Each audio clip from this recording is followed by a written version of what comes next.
আসসালামু আলাইকুম সবাইকে। সবাই কেমন আছেন? আশা করছি ভালো আছেন। রাত বিরাতে রান্না নিয়ে আবার আমি চলে আসছি। আজকে একটা মজাদার রান্না শেয়ার করব আপনাদের সাথে। এখানে একটু রসুন দিয়ে দিলাম,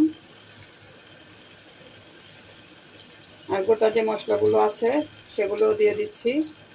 দারচিনি, এলাচ, তেজপাতা, লং এগুলি সব দিয়ে দিলাম। শুকনো মরিচ দিয়ে দিলাম কয়েকটা। এখন 1-2 সেকেন্ড ভেজে নিব। তারপরে দিয়ে দিব পেঁয়াজ।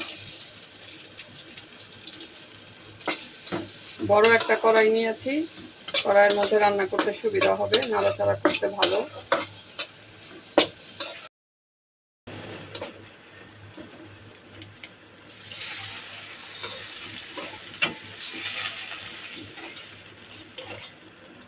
আদা রসুন, হলুদের গুঁড়ো 1 চামচ থেকে একটু কম, মরিচের গুঁড়ো 1/2 চামচ, ধনিয়ার গুঁড়া 1 চামচ, গরম মশলার গুঁড়ো 1/2 চামচ, লবণ, মাংসের মশলা 1/2 চামচ। ভালো করে মশলাগুলি কষিয়ে নিব। মশলাটা হালকা একটু পানি দিয়ে কষাতে দিব। এর ফাঁকে আমি মাংসটা ছেঁচে নিব। এখানে মশলাটা কষতে থাক, আমি মাংসটা ছেঁচে নিব। মাংসগুলি পাতলা পাতলা করে কেটে নিয়েছি। এখন এই যে পুঁতা দিয়ে এটা ছেঁচে আমি কিমার মতো করে নিব, একটু বেটে নিব।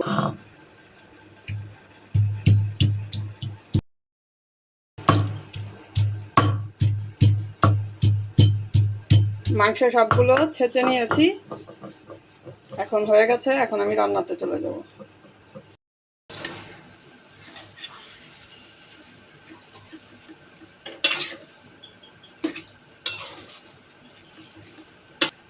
ব্লেন্ডার নষ্ট হয়ে গেছে, এই জন্য পাটার মধ্যেই কাজটা করেছি। এই জন্য মানে বেশি মিহি করতে পারিনি। ব্লেন্ডার হলে এটা আরো সুন্দর হতো। এখন এটা একটু কষতে দিব, হালকা একটু পানি দিয়ে দিচ্ছি।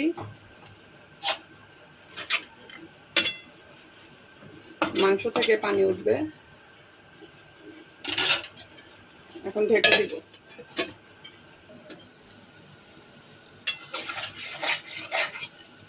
মাংসটা ভালো করে কষিয়ে নিয়েছি।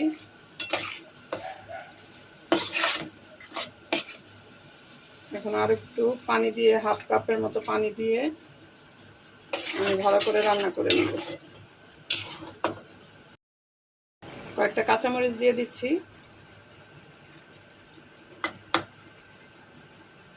এখন ঢেকে আরেকটু রান্না করে নেব।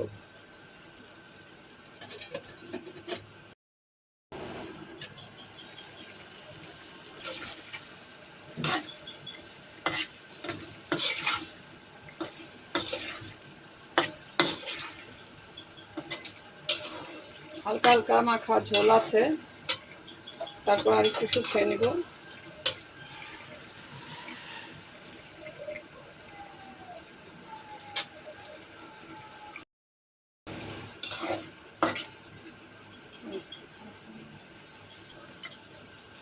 রান্না কমপ্লিট হয়ে গেছে, ভাজা ভাজা করে নিয়েছে, এখন নামিয়ে নিব।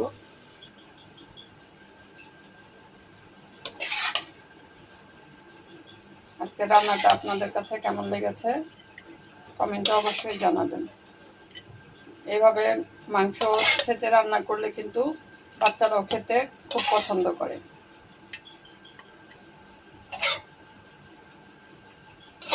সহজভাবে আর কম মশলায় রান্নাটা করেছি, আশা করছি আপনাদের কাছে ভালো লেগেছে। রান্না শেষ আমার, রাত বিরাতের রান্না। কেমন লেগেছে আপনাদের কাছে জানাবেন। এভাবে মাংস রান্না করে খাবেন, ভালো লাগবে আশা করি। সবাই ভালো থাকবেন। আল্লাহ হাফেজ।